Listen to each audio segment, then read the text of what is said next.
नमस्कार दर्शकों, स्वागत करती हूँ मेरे खास कार्यक्रम में। दर्शकों, साल में 12 महीने होते हैं और 12 ही महीनों की 12 पूर्णिमाएं होती है और हर पूर्णिमा अपना एक विशेष महत्व रखती है।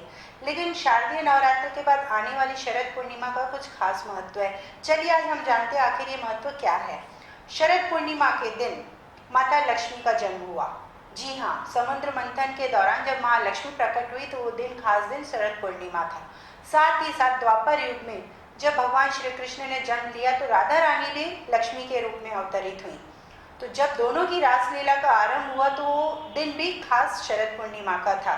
और एक कथा और हमारे पुराणों में मिलती है कि भगवान शिव और माता पार्वती के पुत्र कुमार कार्तिकेय का जन्म भी शरद पूर्णिमा के दिन हुआ।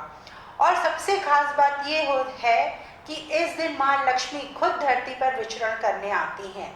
तो लक्ष्मी पूजन का विधान शरद पूर्णिमा के दिन बहुत ज़्यादा खास है। चूँकि चांद शरद पूर्णिमा यानी चांद अपनी पूरी रोशनी धरती पर बिखेरता है, तो ऐसा कहा जाता है कि इस दिन चांद भी अपनी अमृत वर्षा करता है धरती पर।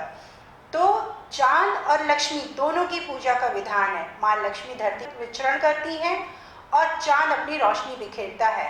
तो माँ लक्ष्मी को हम पान अर्पित करके पूजा अर्चना करके सुख समृद्धि प्राप्त करते हैं।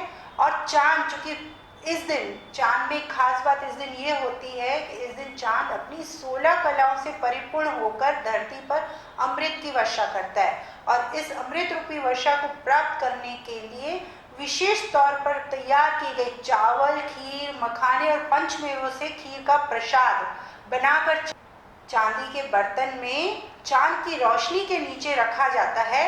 और ऐसा कहा जाता है कि जब चांद अपनी अमृत वर्षा करता है इस खीर में, तो इस खीर में एक अद्भुत शक्ति आ जाती है।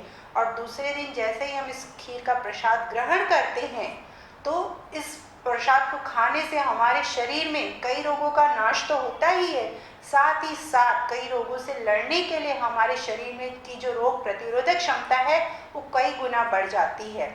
तो इस तरह हमें शरद पूर्णिमा के दिन माता लक्ष्मी और चंद्रदेव की पूजा करके अपने जीवन में सुख समृद्धि को बनाए रख सकते हैं।